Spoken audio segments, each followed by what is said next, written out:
ஆனா பொதுவா நான் பார்க்கும் பொழுது, நீங்க வாக்களிச்சிருக்கீங்க, வாக்களிக்க சொல்லியிருக்கீங்க. இதனால இந்த ஒரு நம்பிக்கை அப்படின்னு எடுத்துக்கலாம். தாவேக்கா தொடங்கி 3 வருடங்கள் தான் ஆகுது.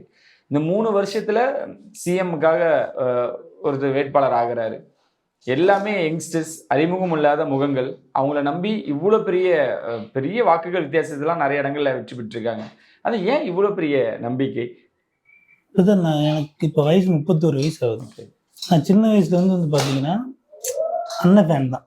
கொஞ்சம் வயசு தெரிஞ்சப்போ பார்த்தீங்கன்னா, நான் மன்றத்துலலாம் இருந்திருக்கேன். ம். அப்போ பார்த்தீங்கன்னா, மன்றத்தில செயல்பாடுகள்லாம் நான் பார்த்துருக்கேன் நான். நெறைய விஷயம் பண்ணுவாங்க. அது மட்டும் இல்லாம, எங்க அண்ணன பத்தி எனக்கு நல்லாவே தெரியும். நேர்ல பார்த்தது கிடையாது, பேசினது கிடையாது. ம். ஆனா ஒவ்வொரு படத்துக்கும் ஒவ்வொரு பிரச்சனை வந்துகிட்டே இருக்கும். அப்பலாம் பார்த்தீங்கன்னா, எங்க அண்ணன் பேசவே மாட்டாரு. ஆனா சொன்ன டைம் படம் ரிலீஸ் ஆயிரும்.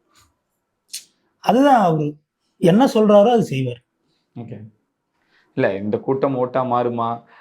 இவங்களுக்கு எப்படி அரசியல் புரிதல் இருக்க போகுது? கரூர்ல நடந்த இன்சிடென்ட் ஃபேஸ் பண்ணவே முடியல அவரால.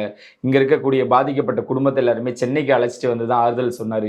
இந்த மாரி அடுக்கடுக்கான குற்றச்சாட்டுகள் தேர்தல் ரிசல்ட்டுக்கு முன்னாடி ஏன் அதுக்கப்புறம் கூட ஒரு சிலர் வச்சுக்கிட்டு தான் இருக்காங்க.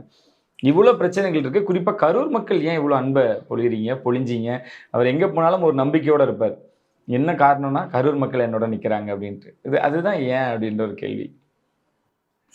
அன் தெரியல அவர் மேல வச்சு பாசமா, இல்ல அவரு எங்க மேல வச்சு பாசமான்னு எனக்கு தெரியல.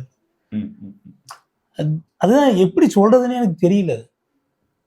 எங்க அண்ணன் அவ்வளவுதான். ஓகே. என் கூட பொறக்கல அவ்வளவுதான். எங்க அண்ணன்.